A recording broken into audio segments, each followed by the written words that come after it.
Bungkus kasur dengan karung goni, simpan rapat di dalam lemari, panjatkan syukur untuk hari ini karena banyak nikmat telah diberi. Halo semuanya, salam sejahtera bagi kita semua. Nah, pada kesempatan kali ini kami membuat video penjelasan hal-hal yang berkaitan dengan deposito. Nah, video ini dibuat untuk memenuhi tugas dari mata kuliah akuntansi perbankan yang diampu oleh Ibu Rina Walmiati Mardi, SEMSI. Pembahasan kita yang pertama adalah pengertian deposito. Deposito ini sendiri adalah dana yang berhasil dihimpun oleh bank dari pihak ketiga atau dari masyarakat. Pengertian deposito menurut Undang-Undang Perbankan Nomor 10 Tahun 1998 dikatakan bahwa deposito adalah simpanan yang penarikannya hanya dapat dilakukan di waktu tertentu sesuai dengan kesepakatan si penyimpan atau nasabah dengan pihak bank. Biasanya bunga yang diberikan untuk deposito ini lebih besar daripada bunga yang diberikan pada tabungan dan bunga yang diberikan kepada giro atau yang biasa kita kenal dengan jasa giro. Nah, pembahasan selanjutnya adalah jenis-jenis deposito. Nah, jenis deposito yang pertama yaitu deposito berjangka. Deposito berjangka sendiri adalah deposito yang diterbitkan dalam jangka waktu tertentu, di mana jangka waktu tersebut bisa 1 bulan, 3 bulan, 6 bulan, 12 bulan, atau 24 bulan, yaitu dalam rentang waktu 1 sampai 24 bulan. Nah, deposito berjangka ini diterbitkan atas nama kepada lembaga ataupun kepada perorangan. Yang kedua yaitu sertifikat deposito.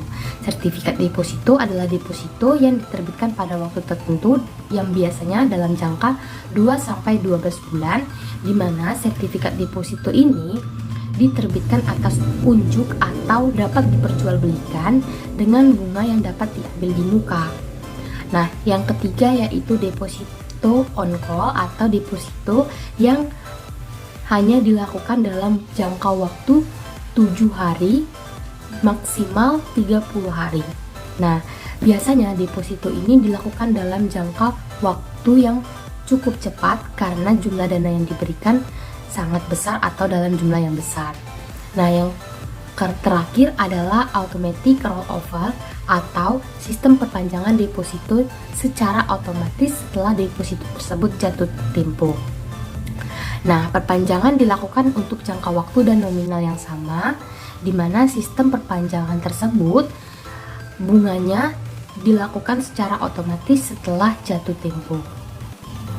Nah, selanjutnya kita ke perbedaan antara deposito dengan dana pihak ketiga lainnya, yaitu tabungan dan giro. Nah, perbedaan dari segi fungsi sendiri, deposito memiliki fungsi sebagai tabungan dalam jangka waktu tertentu, sedangkan tabungan memiliki fungsi sebagai tempat penyimpanan uang untuk kebutuhan harian, sedangkan giro memiliki fungsi sebagai media transaksi dalam jumlah yang besar. Nah, dari segi laporan transaksi, deposito tidak memberikan laporan kepada nasabah, sebab uang yang disimpan tidak berubah jumlahnya dalam waktu tertentu, sedangkan tabungan sendiri, laporan transaksinya dapat dilihat di internet banking atau di buku tabungan, sedangkan giro, laporan transaksinya dapat dilihat di rekening koran. Nah, selanjutnya dilihat dari segi media penarikan. Nah, media penarikan dari deposito adalah dokumen yang sudah ditentukan oleh pihak bank, sedangkan media penarikan dari tabungan adalah rekening tabungan yang dibawa kepada teller ataupun kartu ATM, sedangkan media penarikan dari giro adalah cek atau bilet giro. Nah, kemudian dari segi suku bunga, deposito merupakan produk bank atau deposito merupakan dana pihak ketiga yang memiliki suku bunga yang lebih tinggi daripada tabungan dan giro, di mana suku bunga deposito berada pada kisaran 2,5% sampai dengan 5%. Sedangkan suku bunga pada tabungan berada di 0,1% sampai dengan 2,5%, dan suku bunga giro berada pada 0,3% sampai dengan 2,5%. Kemudian kita ke segi saldo minimum. Nah, deposito sendiri memiliki saldo minimum sekitar 10 juta atau sesuai dengan ketetapan bank. Yang kemudian saldo minimum tabungan adalah 10.000 atau sesuai dengan ketetapan bank. Dan yang terakhir saldo minimum dari giro adalah 1 juta atau sesuai dengan ketetapan bank. Pembahasan selanjutnya yaitu karakteristik deposito. Yang pertama, deposito dapat dicairkan setelah jangka waktu berakhir. Yang kedua, deposito yang akan jatuh tempo dapat diperpanjang secara otomatis. Yang ketiga, deposito dapat dalam mata uang rupiah maupun dalam mata uang asing. Tiap bank memiliki syarat yang berbeda-beda. Secara umum, syarat utama yang diperlukan adalah kartu identitas seperti KTP, SIM, atau paspor. Yang kedua, tiap bank mensyaratkan dana yang berbeda-beda. Ada yang minimal 1 juta rupiah, ada yang minimal 10 juta rupiah. Pada umumnya, minimal dana yang ditempatkan antara 8 sampai dengan 10 juta rupiah. Yang ketiga, jangka waktu deposito berbeda-beda tiap bank. Jangka waktu deposito biasanya 1 bulan, 3 bulan, 6 bulan, dan 12 bulan. Semakin lama jangka waktunya, biasanya bunga depositonya lebih tinggi. Yang keempat, bunga deposito berbeda-beda tiap bank, namun pada umumnya lebih tinggi daripada simpanan biasanya. Agar depositonya aman, pastikan bunga yang dijamin oleh LPS. Yang kelima, secara umum deposito di bank aman karena dijamini oleh LPS. Yang keenam, jumlah maksimum uang yang disimpan di bank tersebut tidak boleh melebihi batas jaminan LPS. Batas maksimum uang yang dijamin LPS adalah 2 miliar rupiah. Nah, pembahasan selanjutnya itu mengapa deposito dinyatakan bank sebagai dana yang mahal. Karena deposito merupakan salah satu tempat bagi nasabah untuk melakukan investasi dalam bentuk surat-surat berharga. Kepada setiap pemilik deposito atau deposan akan diberikan imbalan bunga atas depositonya. Bagi bank, bunga yang diberikan kepada para deposan merupakan bunga yang tertinggi jika dibandingkan dengan simpanan giro atau tabungan, sehingga deposito oleh sebagian bank dianggap sebagai dana yang mahal.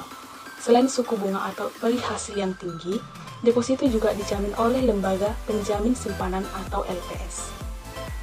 Selanjutnya, pembahasan mengenai prosedur pembukaan deposito berjangka dan standar operasional prosedur yang dilakukan oleh Customer Service atau CS. Prosedur pembukaan deposito. Yang pertama, siapkan berkas identitas yang masih berlaku seperti KTP, NPWP sebagai persyaratan pembukaan deposito. Yang kedua, siapkan materai. Yang ketiga, calon nasabah biasanya diharuskan sudah memiliki rekening di bank tempat di mana Anda akan mendaftar deposito. Yang keempat, tentukan tenor dan jenis deposito berdasarkan produk-produk yang ditawarkan oleh pihak bank. Yang kelima, isi formulir pendaftaran deposito dengan lengkap dan sebenar-benarnya. Yang keenam, mengikuti arahan customer service atau CS ketika membuka deposito. Yang ketujuh, melakukan setoran untuk membuka rekening.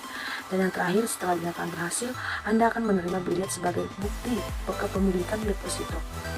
Selanjutnya, standar operasional prosedur oleh customer service. Yang pertama, nasabah mendatangi customer service untuk menyampaikan maksudnya membuka rekening deposito berjangka. Yang kedua, customer service memberikan penjelasan tentang persyaratan dan tata cara pembukaan rekening deposito berjangka.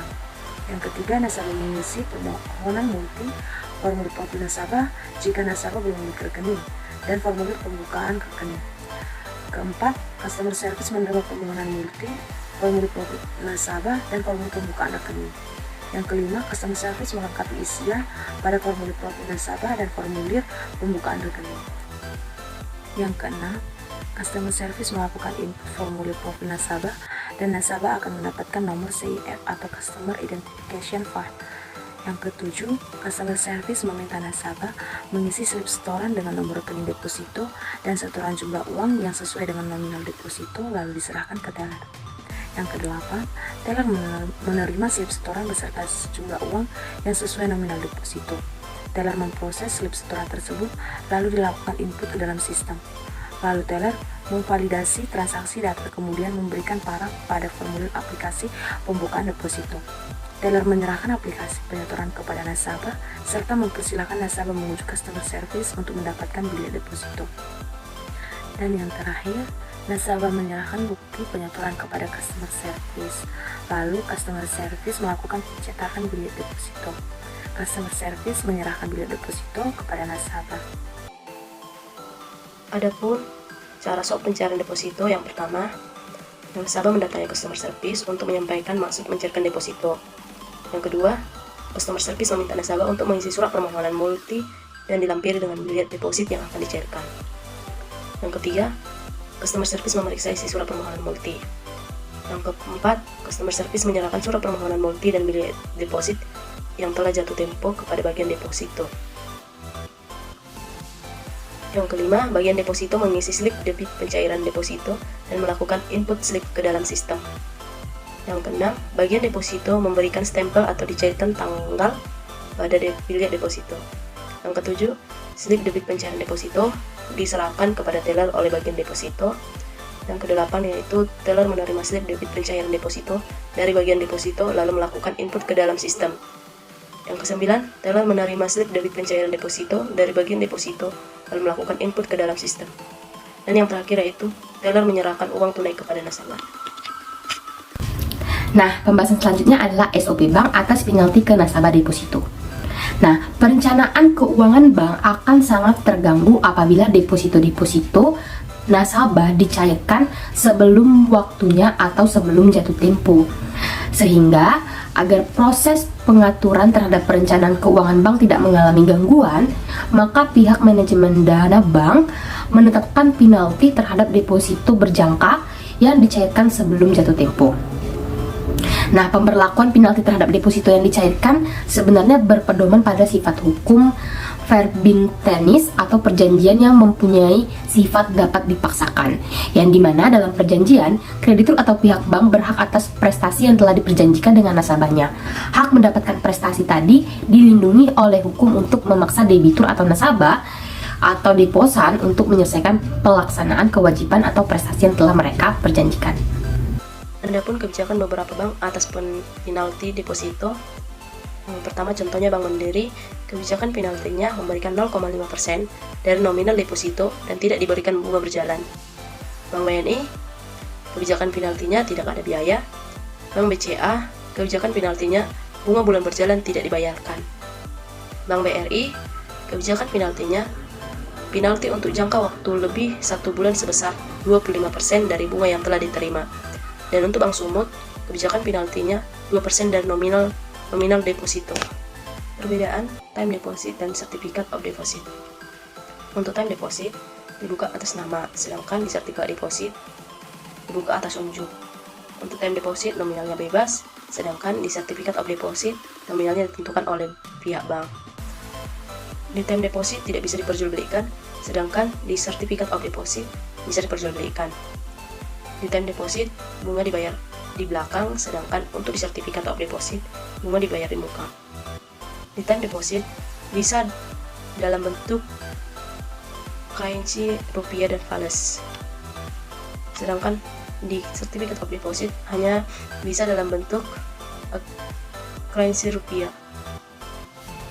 Sedangkan di time deposit bisa diperpanjang secara automatic rollover. Sedangkan di certificate of deposit tidak bisa diperpanjang. Manfaat dan risiko yang melekat pada time deposito. Manfaat yang pertama, lebih aman jika dibandingkan membawa uang tunai. Yang kedua, dapat dijadikan jaminan kredit. Sedangkan persyaratan dan tata cara penggunaannya, untuk tata cara perorangan, 1. Fotokopi KTP yang masih berlaku. Yang kedua, syarat lainnya yang tertuang dalam profil nasabah. Yang ketiga, menandatangani surat perjanjian pembukaan deposito. Dan biaya-biaya yang melekat pada produk time deposito seperti pertama, biaya materai untuk pembukaan deposito. Yang kedua, pajak atas bunga sesuai peraturan yang ada. Dan sistem perhitungan bunga pada time deposito, yang pertama bulanan, yang kedua dibayar di belakang setelah 1 bulan berjalan. Sedangkan jangka waktu berlakunya produk pada time deposito, yang pertama sesuai permintaan nasabah 1, 3, 6, atau 12 bulan. Yang kedua yaitu ARO. Lalu manfaat yang ketiga dari time deposito adalah diberikan bunga deposito. Selain manfaat, ada juga resiko yang melekat pada time deposito, yaitu resiko deposito yang diberikan bunga di atas penjaminan jika bank tersebut ditutup tidak dijamin oleh bank. Selain itu, adanya badan hukum time deposito. Yang pertama, fotokopi KTP yang masih berlaku. Yang kedua, fotokopi SIUP. Yang ketiga, fotokopi TDP. Yang keempat, fotokopi NPWP. Lalu, biaya-biaya yang melekat pada produk yang ketiga adalah jika deposito dicairkan belum jatuh tempo. Selanjutnya kita membahas sertifikat of deposito. Sertifikat deposito sendiri memiliki beberapa manfaat. Yang pertama, lebih aman jika disbanding membawa uang tunai. Yang kedua, dapat dijadikan jaminan kredit. Lalu yang ketiga, diberikan bunga. Selain itu, time deposito juga memiliki resiko. Yang pertama, sertifikat deposito yang diberikan bunga di atas penjamin kemungkinan jika bank tersebut ditutup tidak dijamin oleh BI. Lalu yang kedua, blade hilang, tanggung jawab deposan. Selanjutnya, persyaratan tata cara penggunaan. Jika perorangan, yang pertama, fotokopi KTP yang masih berlaku. Yang kedua, syarat lain yang tertuang dalam profil nasabah. Yang ketiga, menandatangani surat perjanjian pembukaan sertifikat deposito. Lalu ada biaya melekat pada produk. Yang pertama, biaya materai untuk pembelian sertifikat deposito. Yang kedua, pajak atas bunga sesuai peraturan yang ada. Yang ketiga, diskon jika sertifikat deposito dijual kembali ke bank sebelum jatuh tempo. Selanjutnya, sistem perhitungan bunganya, yang pertama ada bulanan, yang kedua dibayar di muka. Jangka waktu berlakunya produk, yang pertama sesuai permintaan nasabah 1, 3, 6, atau 12 bulan. Sekian video pembahasan tentang deposito dari kami. Terima kasih telah menonton sampai akhir.